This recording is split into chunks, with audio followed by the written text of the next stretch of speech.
Shalom everyone and Chodesh Tov. We are right now entering the month of Kislev, the sign of Sagittarius. Uh, this is a, a special month, the month of miracles, the month of Hanukkah.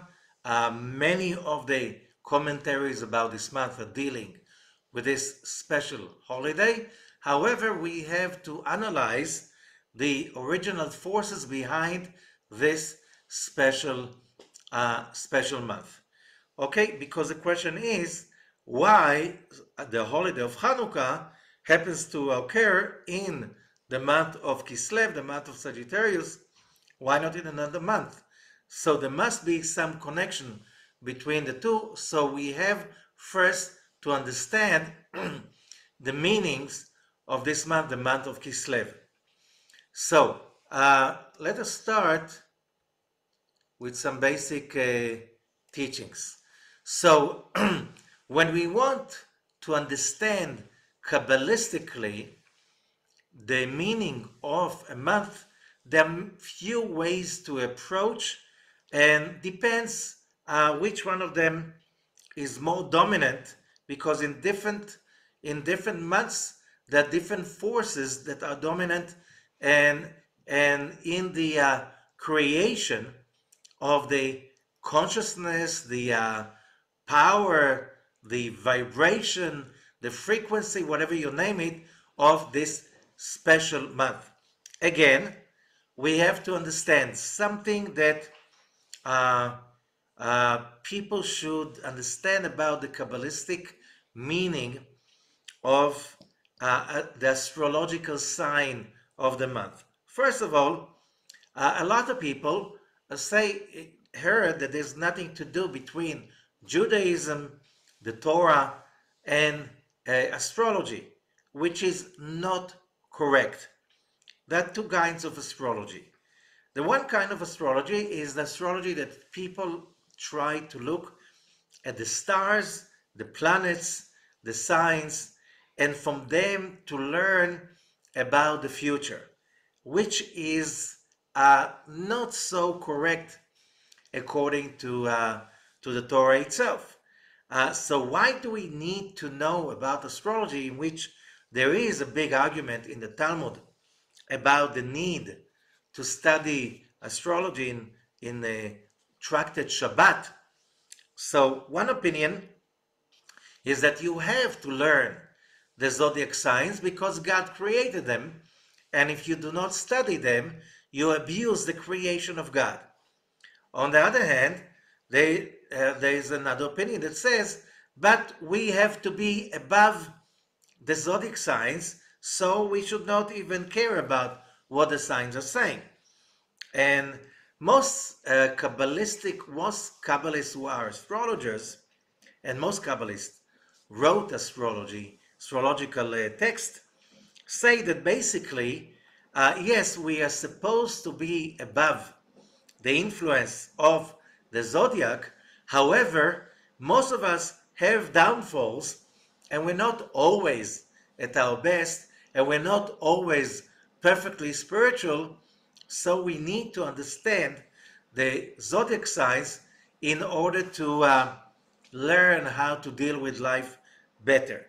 However, there is another approach. You can find it in the Zohar of Parashat Yitro, in which the Zohar says that really, if you really want to check the idea of the influence of the stars upon us is not exact, which means the stars do not really influence our lives.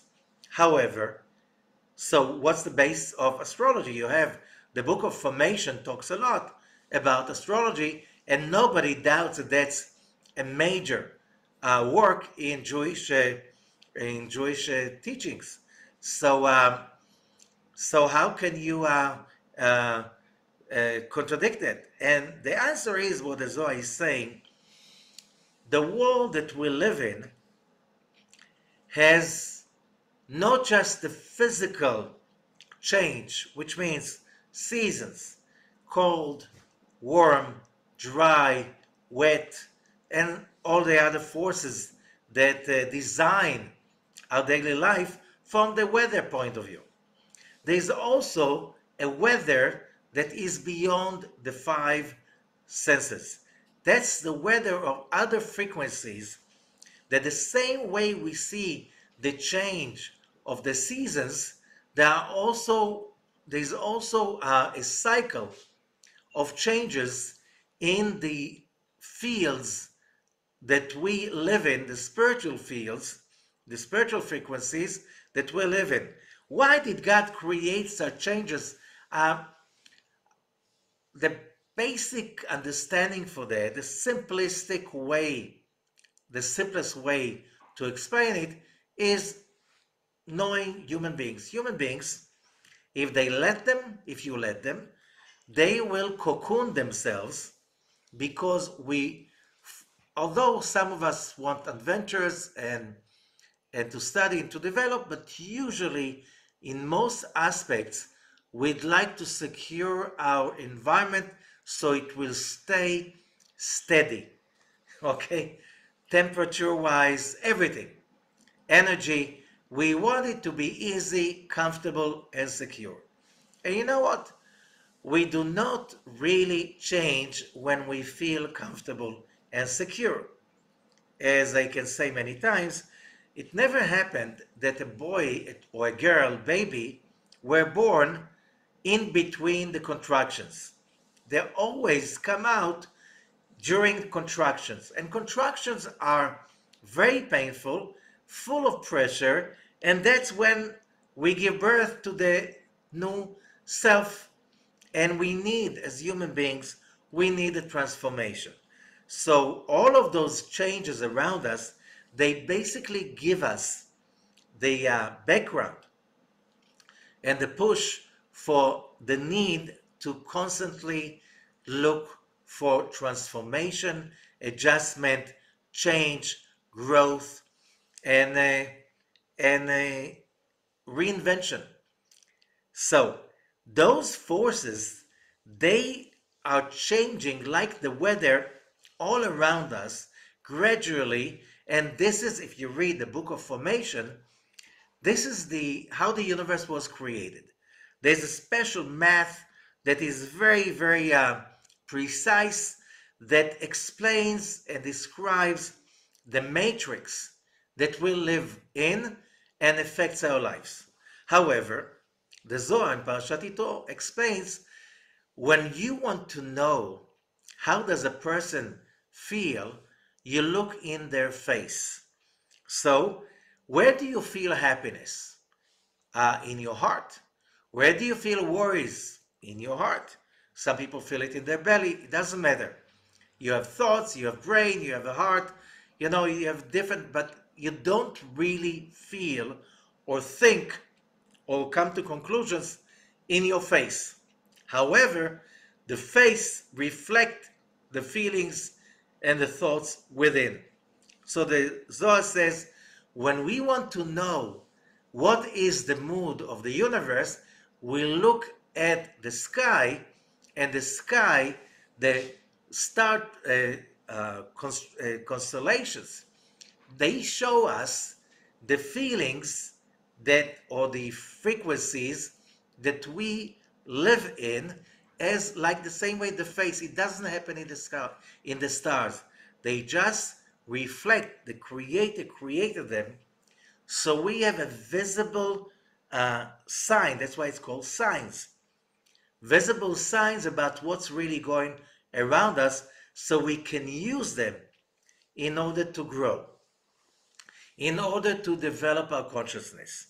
So the other question that we need to answer is like, if we are talking about the new moon as the beginning of the zodiac sign according to the Hebrew calendar, why is that very, very important? Because there are two aspects to it. One, many systems of astrology have an argument about when does a certain sign start.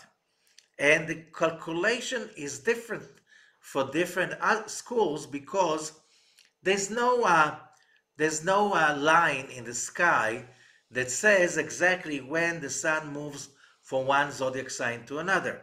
So either you can divide it into, you divide the 360 degrees of the circle into 12 exact equal regions, and you define that each one of them is a zodiac sign. However, not everybody agrees with that. So some people that are born on the cusp in the solar aspect, they don't know exactly where to put themselves. However, the Hebrew calendar uh, solved the issue by uh, devising the beginning of a zodiac sign with the new moon. And why is that crucially important? Because who decides about the beginning of the new moon, if it's on a certain day or another? This is the Jewish people when we bless the new moon on Shabbat, Saturday, that is before that new moon. So last Shabbat, in every synagogue on this planet, Jewish people announced that the new moon is going to be in a certain time, and the new month is starting on that time, which means we decide. What does that mean? It gives us a tool. The moment we decide when does the month is starting, which means the new moon could be on the 30th of a certain month, could be on the 1st of the beginning of the month, okay, could be on the 29th of the month. However, we decide when does it start, which means the moment we decide, it gives us the power to realize that we control the flow of the mazal. Mazal in Hebrew has a double meaning. One, it is a zodiac sign, but mazal means also uh, uh, bliss and fortune, which means or basically in the more precise word, flow. We decide the flow of the forces because we have been handled the power just before we went through the Exodus. Few weeks before the Exodus, on the new moon of that month of, we're talking about Aries, some 33 centuries ago, of the Exodus, we blessed the new moon, and by this we declared that we have the control over the zodiac, and it doesn't matter how much forces are there. The moment we have the wheel, we have the ability to control, which means you can be sailing in the ocean in a boat with sails, but if you really know how the art of sailing, you know how to use the sails, so the wind, instead of drowning you, will serve you and take you wherever you want to. Okay, so this is the story of declaring the new month, and by this we also have the upper hand over the stars and the zodiac. The other side of using the forces of every month is basically learning those forces, understanding them, and by this we can manage the same way. When you understand the sails and the wind and the relationship between the sails, the wind, and the movement of the boat, then you become a master and you can sail no matter wherever, how the wind is, you can sail wherever you want to. So the month of Kislev is the third month of the fall, okay, and therefore we have to start about the special connection of this month with the 2 letters of the month. We know the 22 letters of the Hebrew alphabet are the basic building blocks of the universe.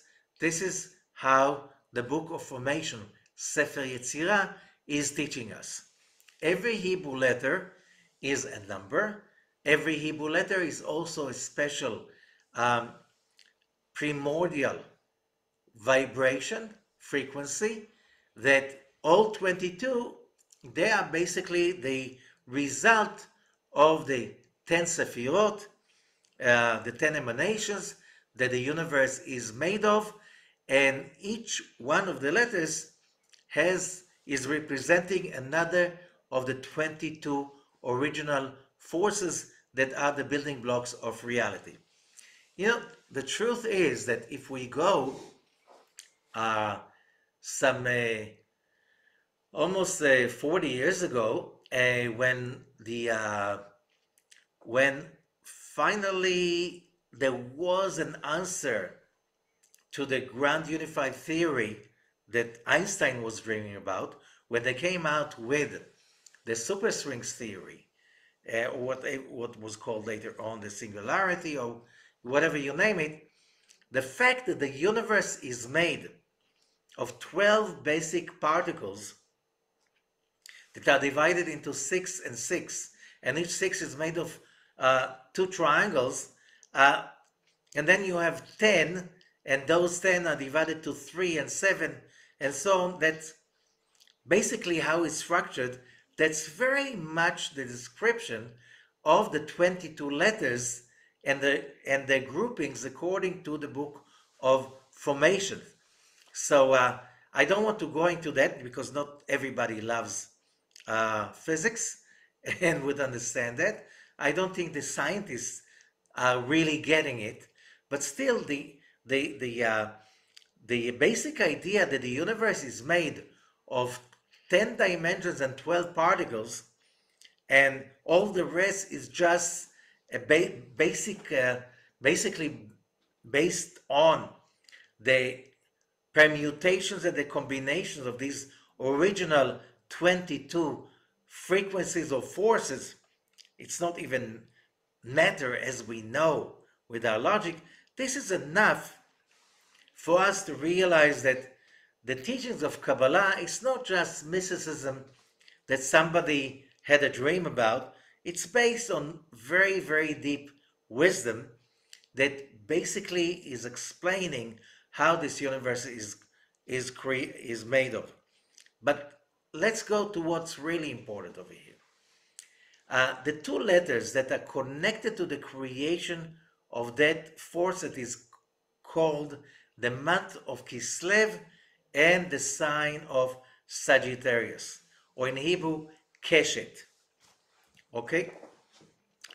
We can see that the letter Samech created Sagittarius, or Keshet in Hebrew, and the letter Gimel created Jupiter, or Tzedek in Hebrew. Okay, these 2 letters are very powerful letters, but we'll talk about them later on. But when you look at it and you know some Kabbalah, you see a number that is very meaningful. Samech Gimel, is the number 63. And whoever studies Kabbalah and knows the structure of the universe according to Kabbalah, the moment you see Samech Gimel, one thing comes to your mind. And this is Sefirat Bina. Okay? When we are talking about the creation of the universe, we know that there are 10 Sefirot, 10 emanations that basically are one of the basic foundations of this universe. These 10 Sefirot could be described as concentric circles or spheres. Sephirah and a sphere, it's coming from the same source. In Hebrew, both are coming from the word sephirah, and you have the stone sapphire, which is also sapir. It's a Hebrew word that means a shining stone, shining within a limitation.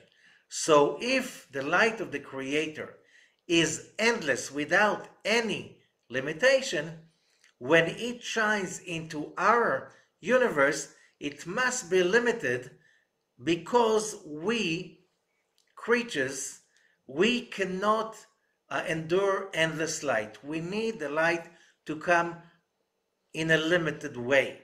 Same way, although we all need electricity to for many functions in our lives, however, what can we do? We cannot connect to the original electricity that is being generated in the power station. We can connect only to the electricity that is toned down when it comes to our household. Okay, the same way, the light of the endless is funneling down through a cascade of 10 sefirot, Keter, Chochma, Bina, Chesed, Gevura, Tiferet, Netzach, Hod, Yesod, U'Malchut. Okay, now, just for the basic understanding, those 10 are divided into the upper three, number 8, 9, and 10, Keter, Chochma, Bina, and the lower 7, which are Chesed, Til, Malchut. The lower 7, they belong to our world, to our realm of perception.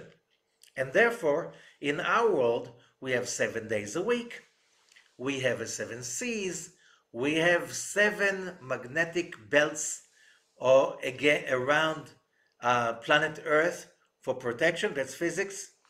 7 seas, 7 continents.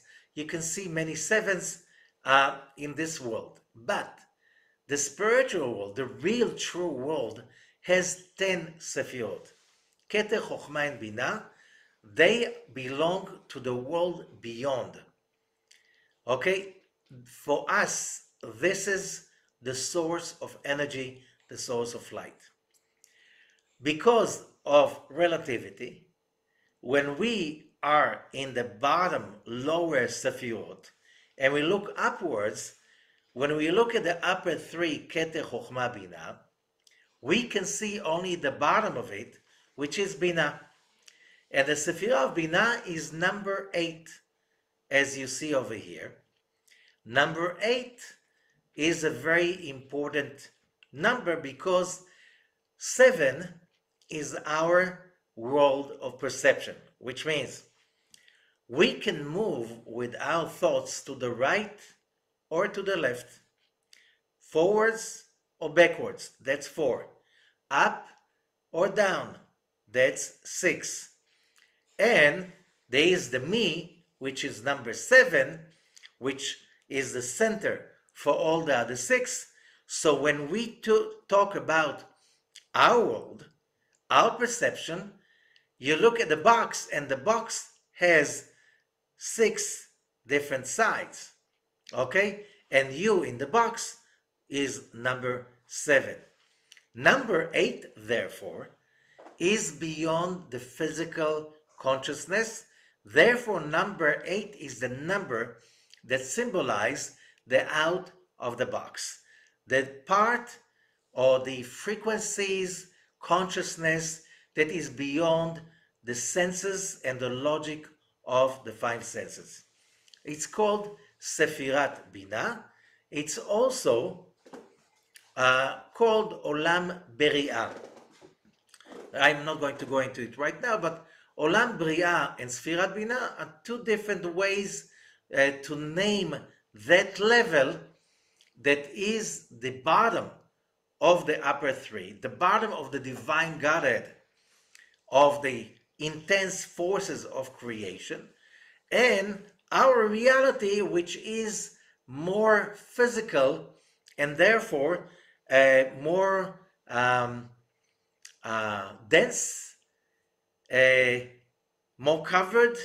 So we, in this dimension, the physical dimension of the 7 aspects, we are not bombarded with energy that is too intense. Okay, however, Sefirat Bina is where all the lower 7 Sfirot are getting their life force from.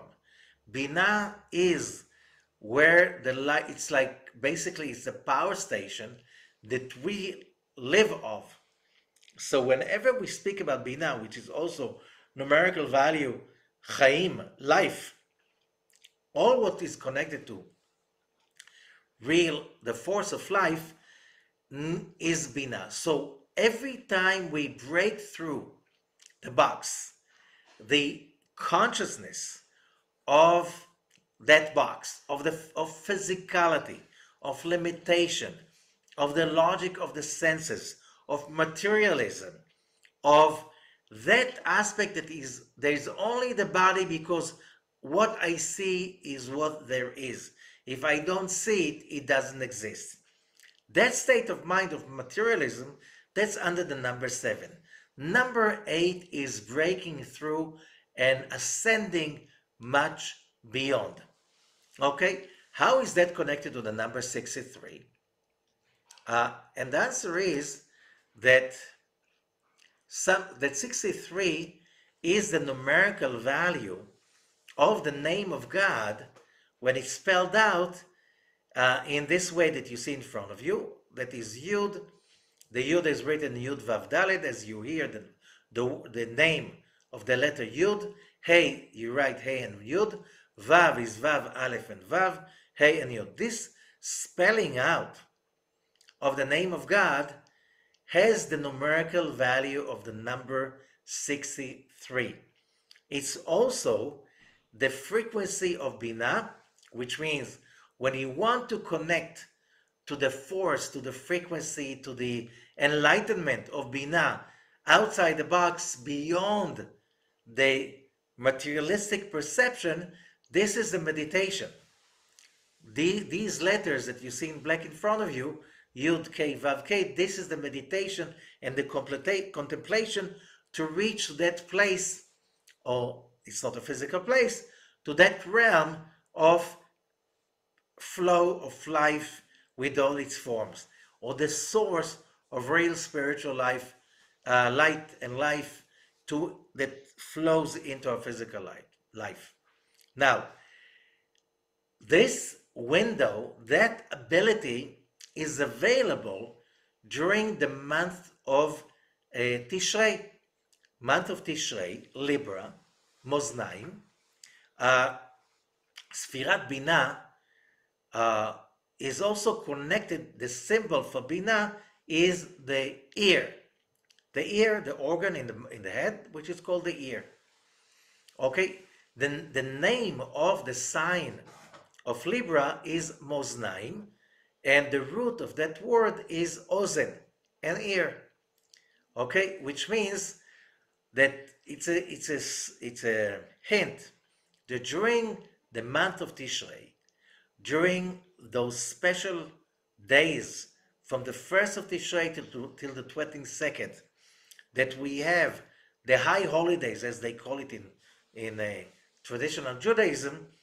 But during those high holidays, basically, we are ascending, elevating, connecting through prayers and other mitzvot to Bina, either through the shofar blowing and the prayers on Rosh Hashanah, either through the slichot during the days of awe, either through the fasting and the prayers and the shofar during Yom Kippur, or the sukkah and the lulav during Sukkot, or the celebration of Simchat Torah on the last day of this time.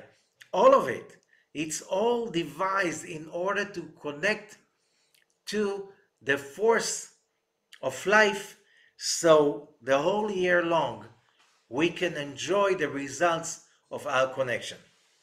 And here comes the month of Kislev, and here we have again a symbol that here we have another connection to Sfirat Binah, which means in or during the month of Kislev, it's like we have a second chance to connect to the life force as we had. It's not the same intensivity, it's not that intense like in the month of Tishrei, but still we have an opportunity.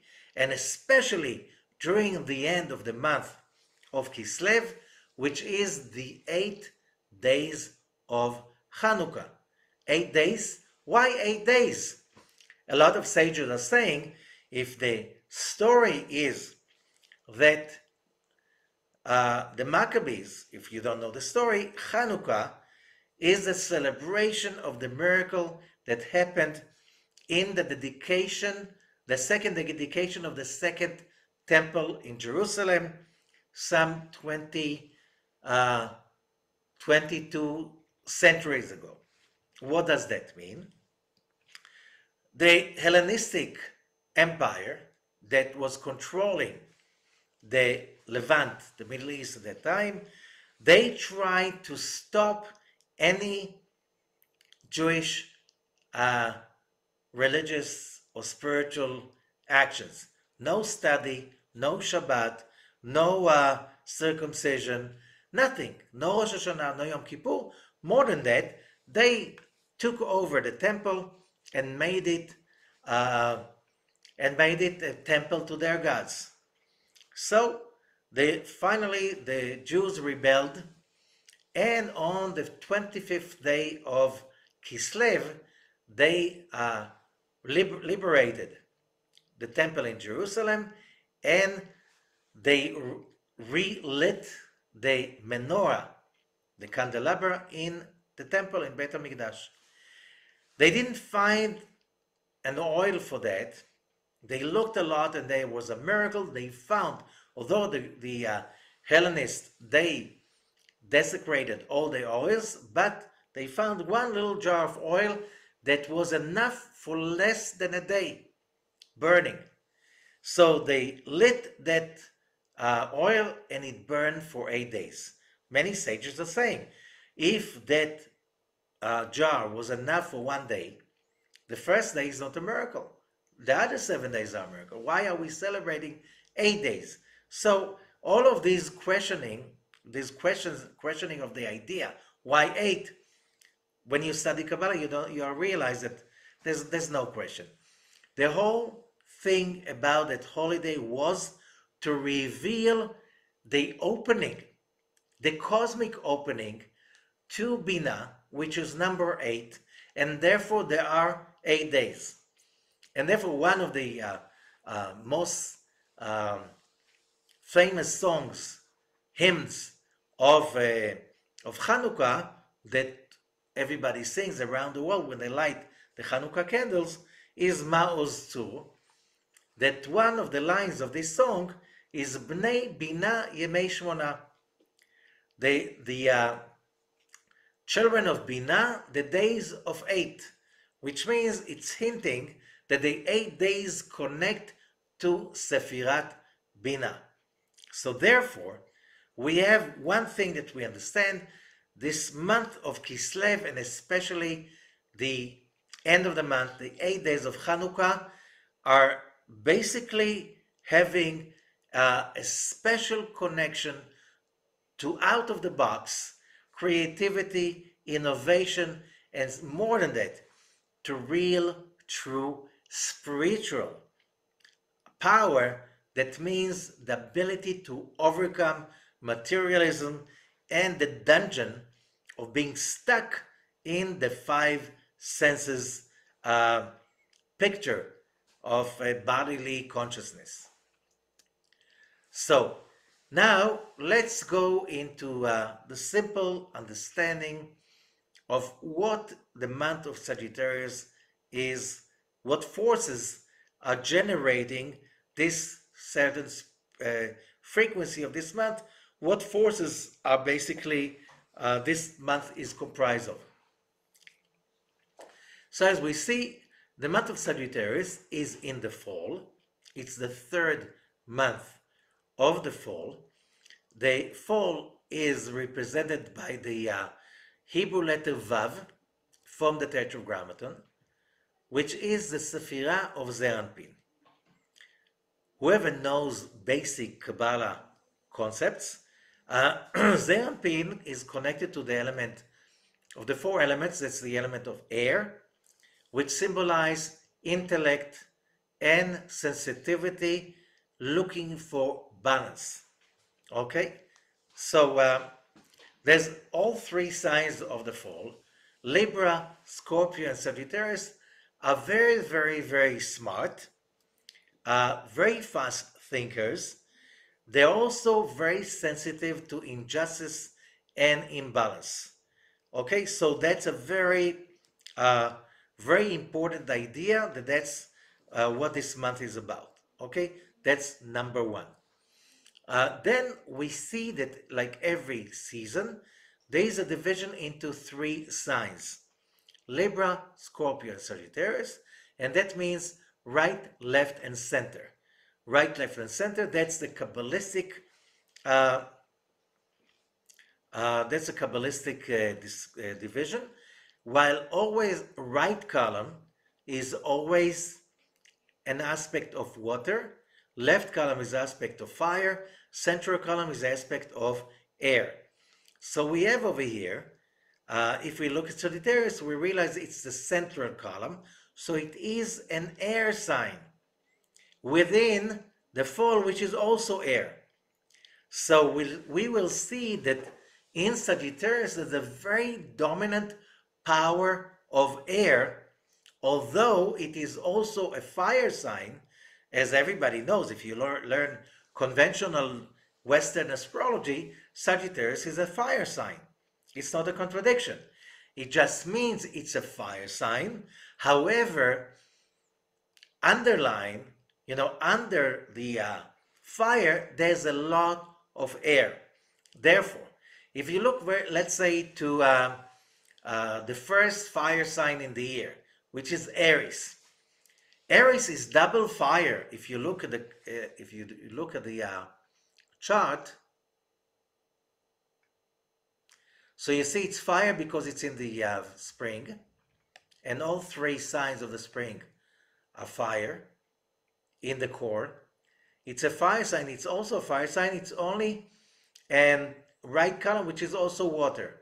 So it's double fire. Double fire, that means when you try to annoy, upset, or attack an Aries, expect an explosion. It's not going to go for free.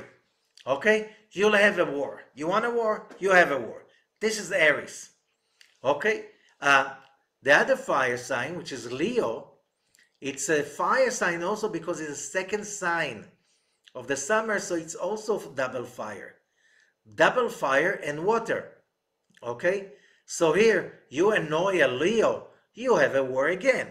Okay? So be careful.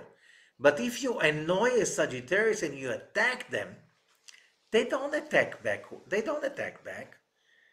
They don't, because they have double air that more sensitive and are not so into fighting. Usually when you attack a Sagittarius, they'll retreat. They don't like to fight. They don't like to fight. And if they fight back, it's just like, this is the lower level of Sagittarius, the archer. They shoot arrows at you of kind of remarks, and it's not really hurting. Okay? They're not, Sagittarius are never dangerous because it's one fire, double air.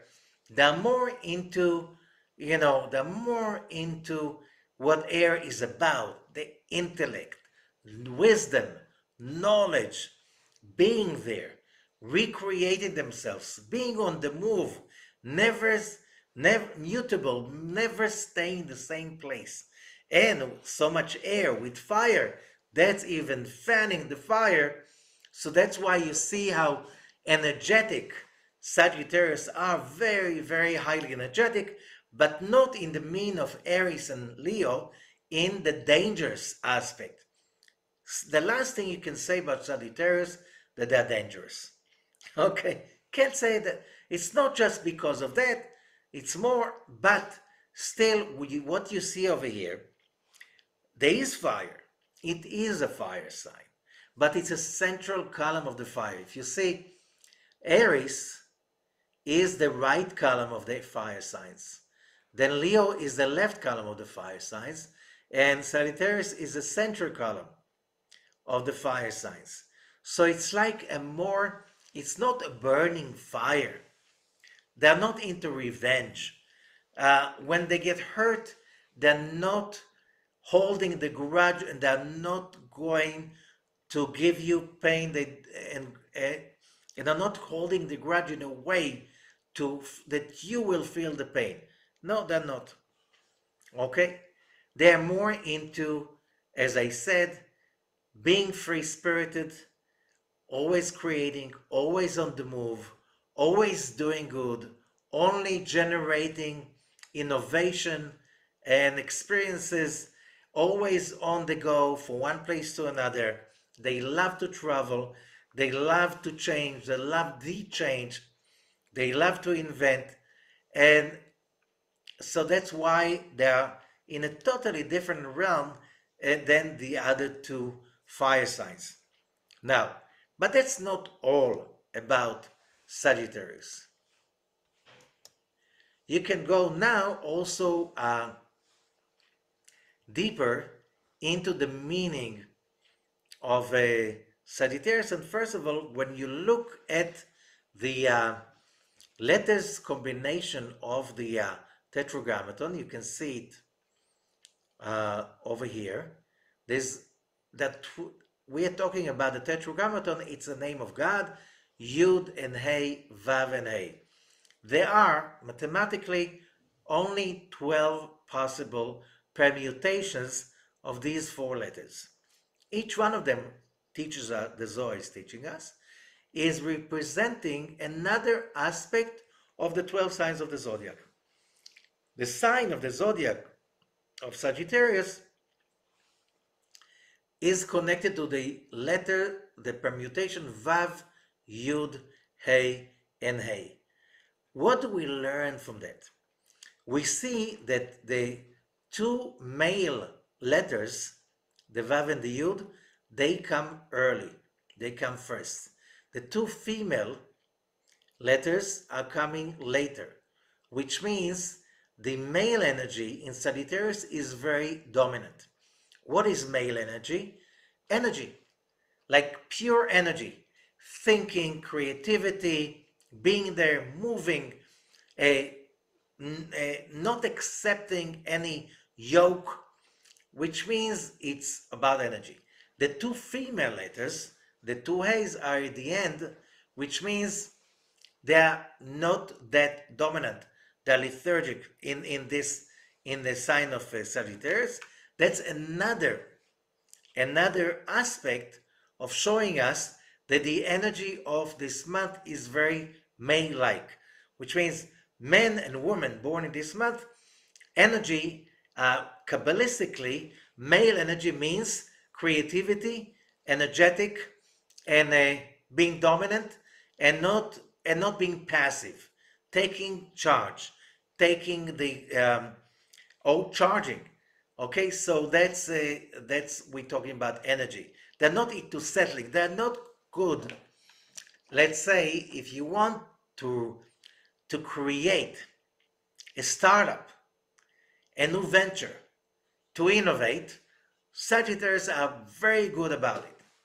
You want to maintain a business that is already steady and is looking for stability and no shakes and no moves. Sagittarius are not good for businesses like this. No, not at all. Okay? If it's all about stabilizing something that needs no shaking and no innovation, just maintenance, Sagittarius are horrible about jobs like this. They can't stand it. Here you need people that have a different kind of energy of developing something that is more stable, that needs stability and continuity. Okay, what else do we have over here? We have the name of the month Kislev, that you write it Kaf Samech Lamed Vav. Many Kabbalists, mostly from the last 500 years, speak about the month of Kislev as dividing into two parts, Kes and Lev. Lamed Vav. Okay? Lamed Vav, the number Lamed Vav 36 is very important over here. Why? During Hanukkah, we light 36 candles without the shamash. Okay, in every night of Hanukkah, we light one more candle, which means one candle on the first night, two on the second night, three on the third night, till we light 8 candles on the 8th night.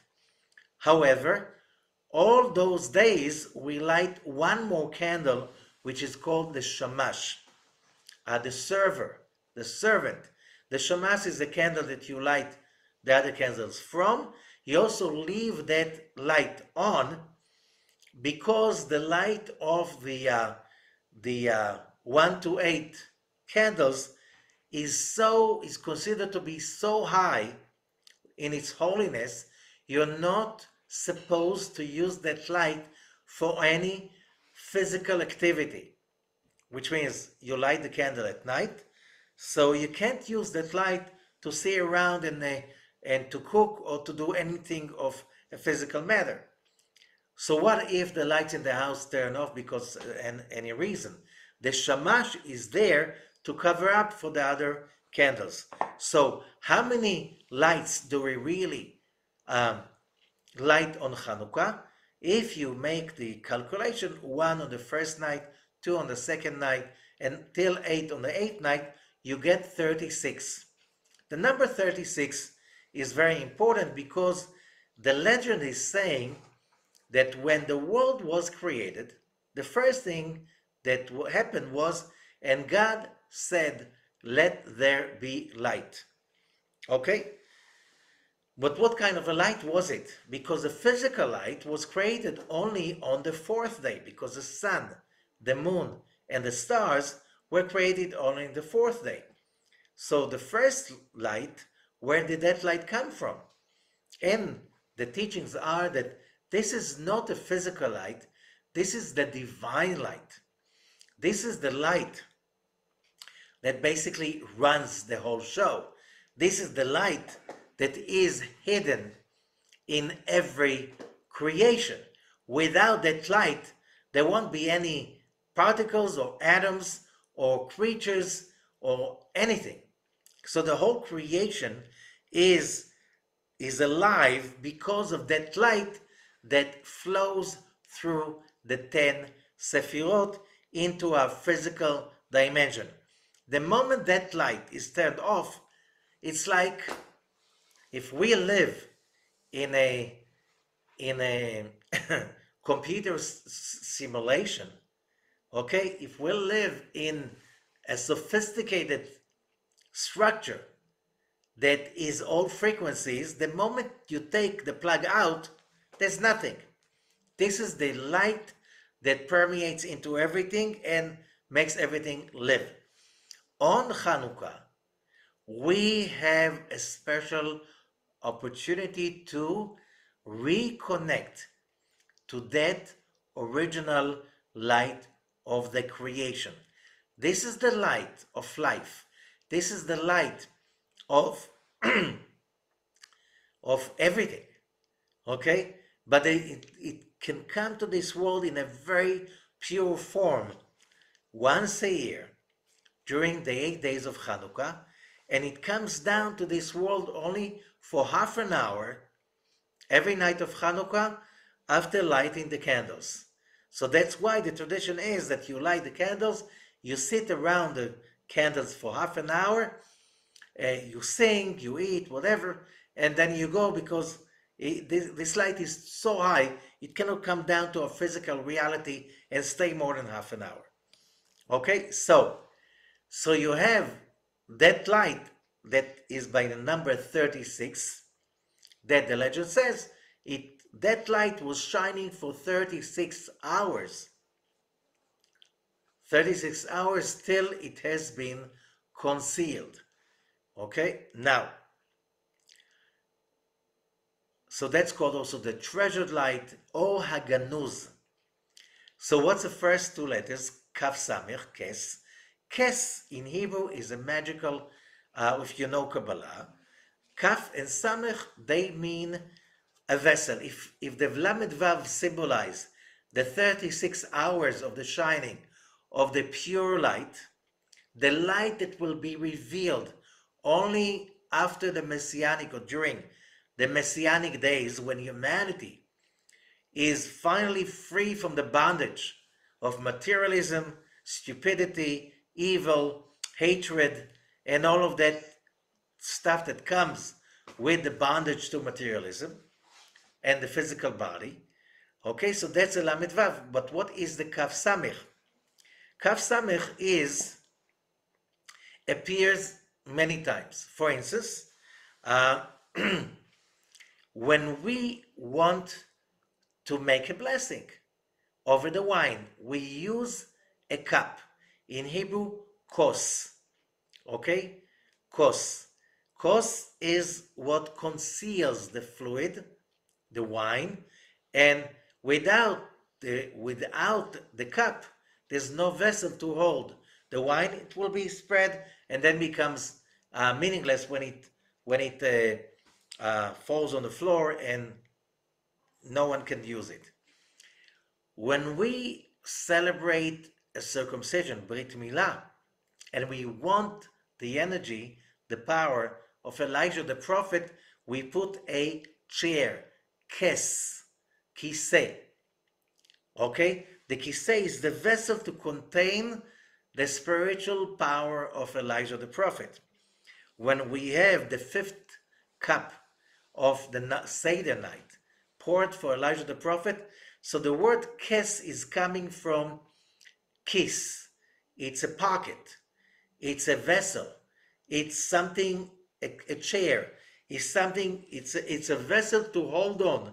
Something that without the vessel, that something has no, it's too fluid, so you can't contain it. There's no container.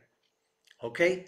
So when we say Kislev, many Kabbalists said that this is the month that has the vessel to contain the upper magical light of the creation that is mentioned in chapter 1 in Genesis.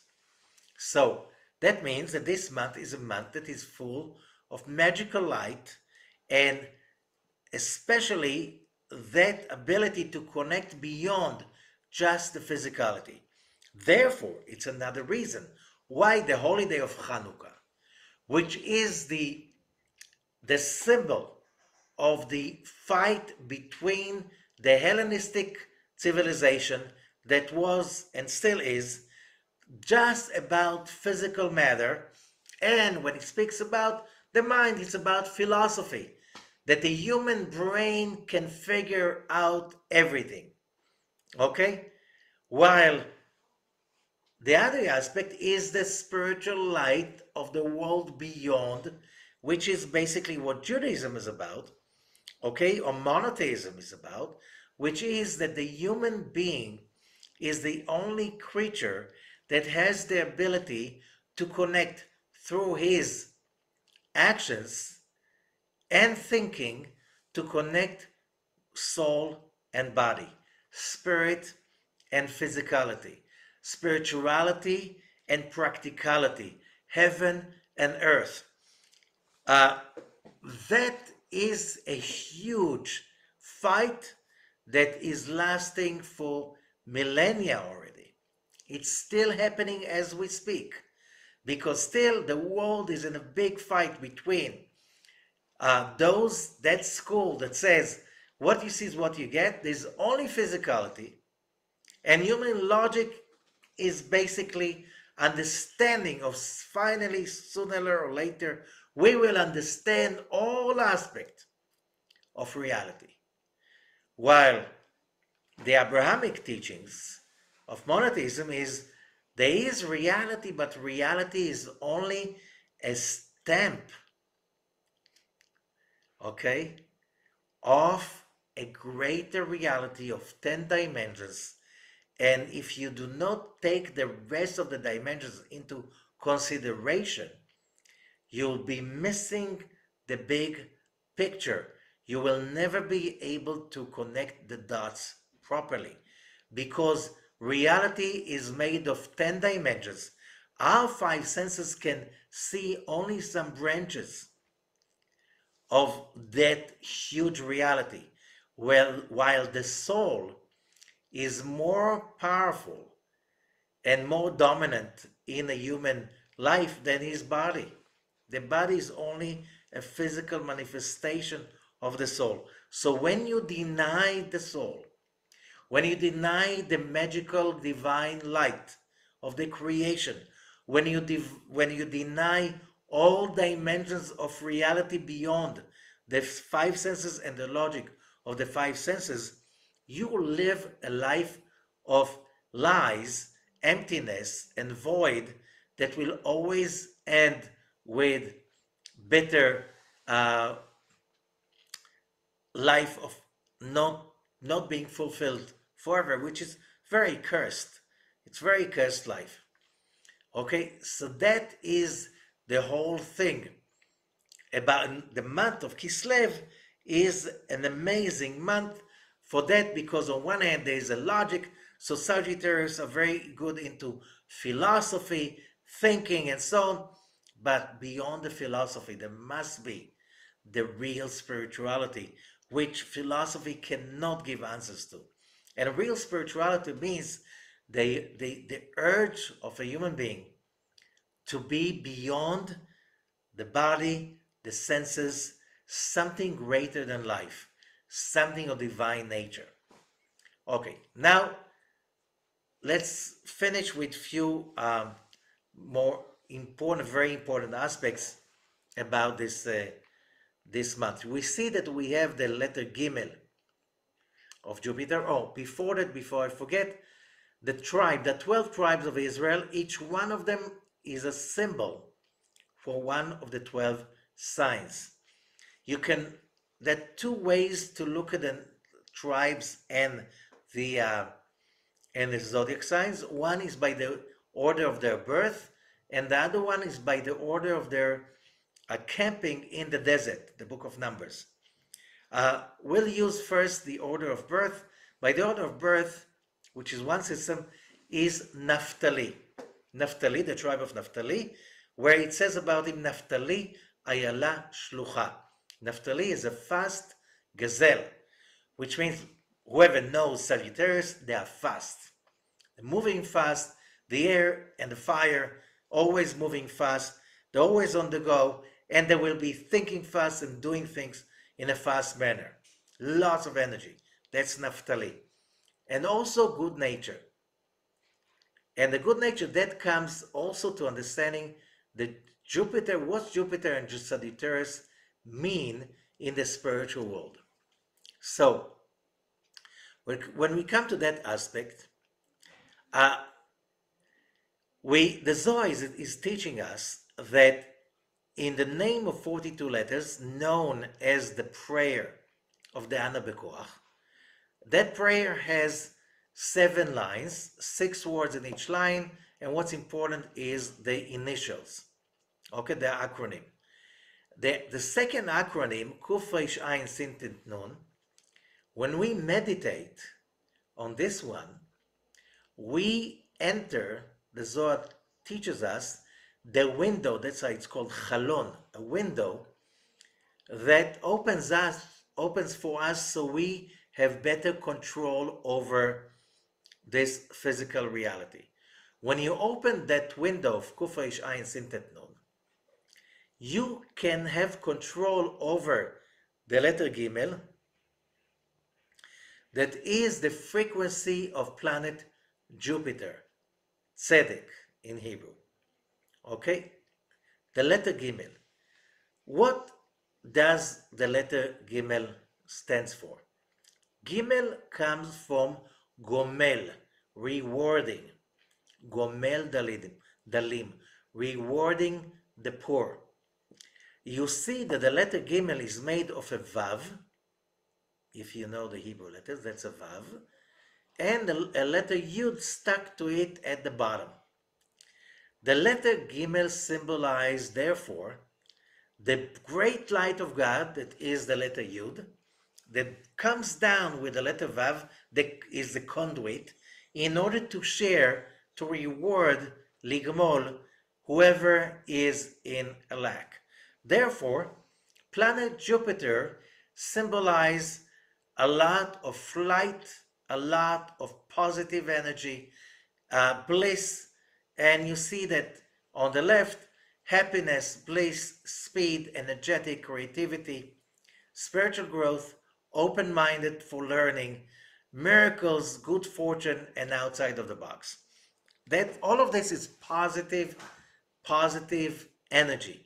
That's what the letter Gimel is about.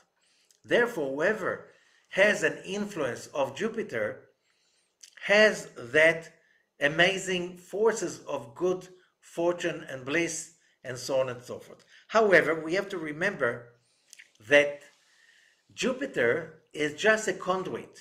What if the person, because of his wrongdoings, is connected to negativity? Then the Gimel will be a conduit of negativity.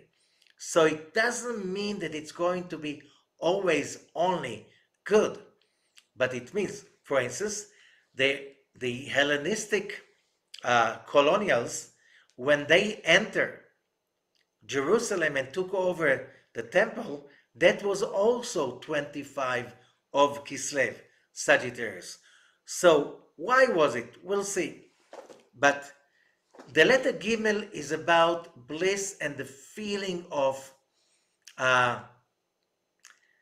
feeling that you usually have in rich places.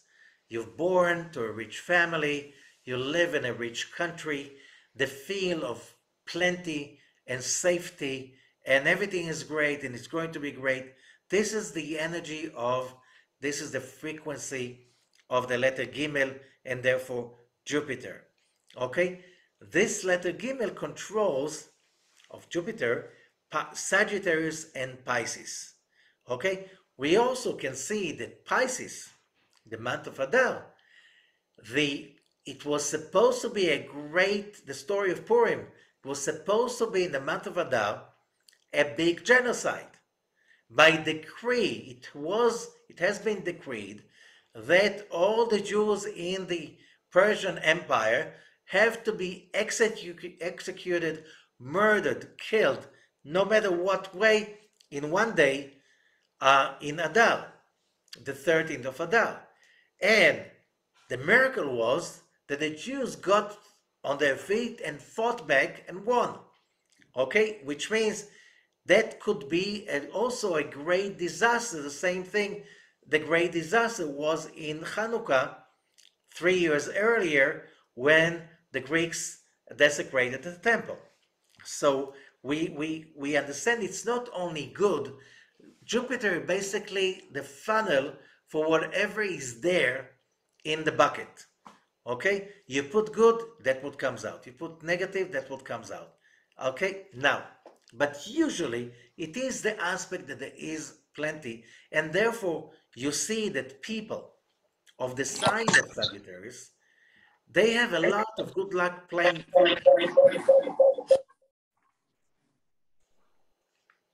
You see that there's a lot of good luck playing for them.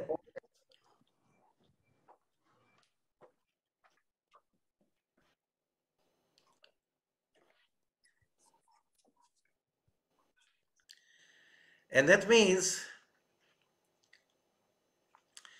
that in a way they could look like they are careless. That's a negative aspect of irresponsible. Why? It's going to be okay. On what base? So let's say if we take like signs like Scorpio, that is before Sagittarius, or Capricorn, that is after Sagittarius, that are super, super responsible because they know there's no good luck. You work really hard and you take full control, you'll make it happen. So they are control maniacs. I'm talking about Scorpion and Capricorn. Sagittarius is not into control. He knows it's going to be okay. In a way that it can scare the other two. So just to say about the relationship between Sagittarius and those two, for instance, but they look, many other people look at Sagittarius as careless because they know it's going to it's going to be okay. On what basis? You don't look worried at all. Yeah. They are not worried. That's not their thing to be worried. They know they're going to work hard, they're going to do it, and it's going to happen easily.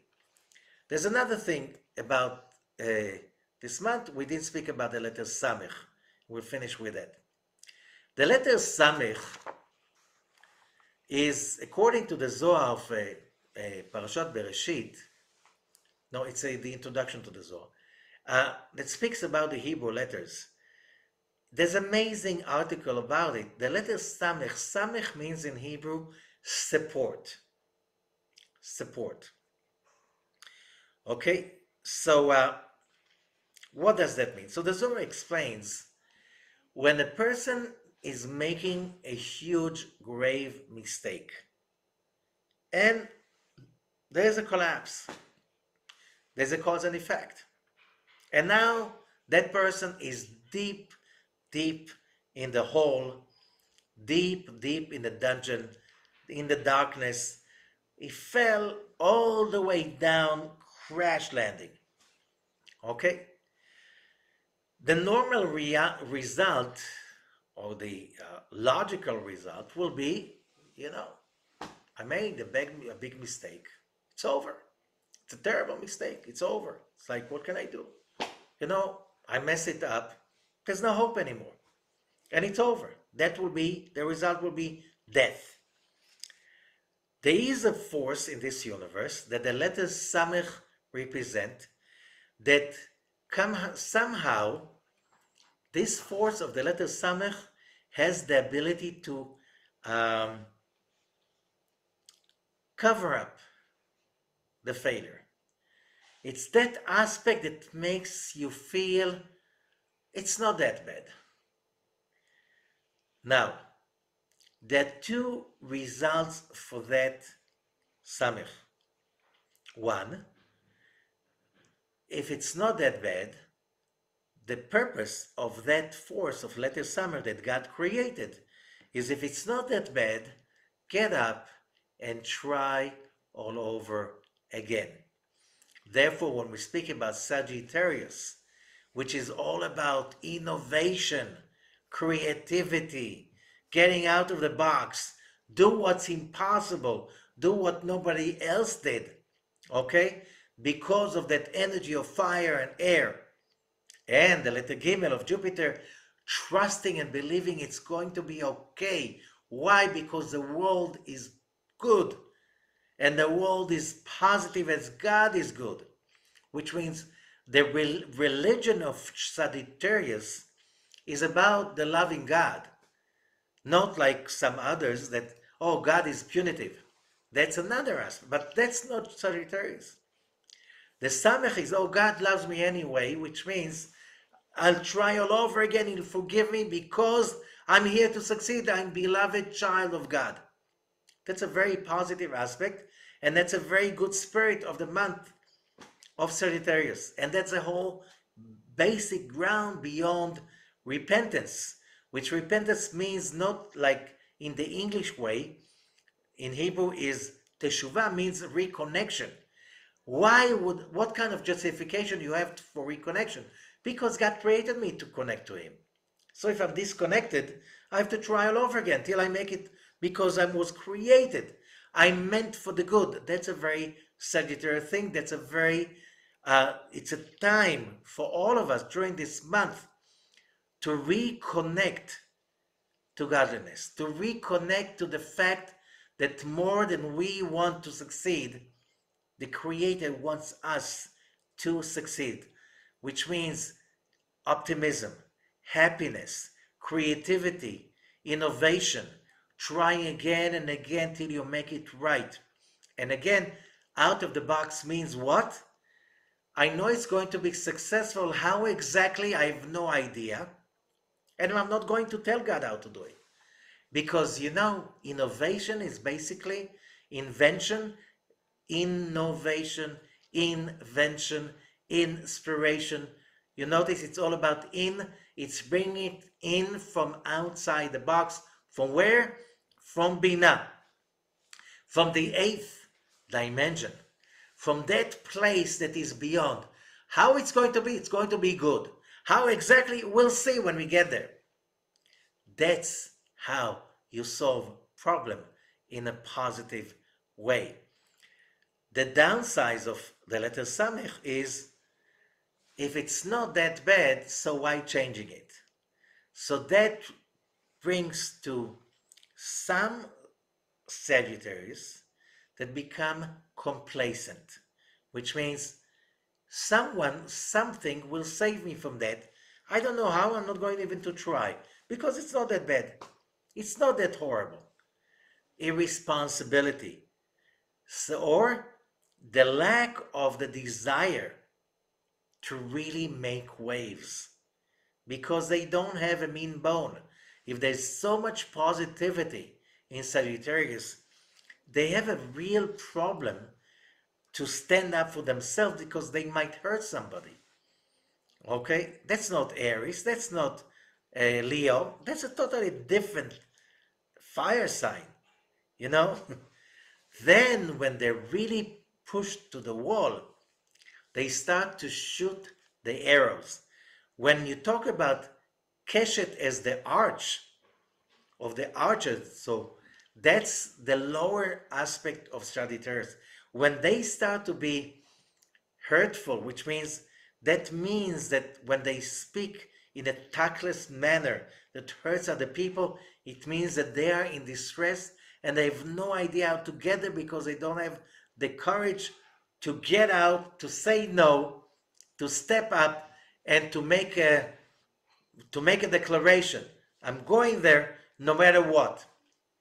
Okay? Then it's another aspect. It's called Keshet, not as the arch, but the rainbow. It's not the bow, it's the rainbow. If the flood happened on the month of Cheshvan, Scorpio, then the rainbow came out in the month of Keshet. And the rainbow is a symbol of hope and another chance, no matter what. We can talk more about it. Still, I think, in a way, we summarize that this is a month full of great opportunities to use the positivity, to risk, move out of the box, and look for the hidden light in our lives, and by this get more positivism and optimism. Thank you so much.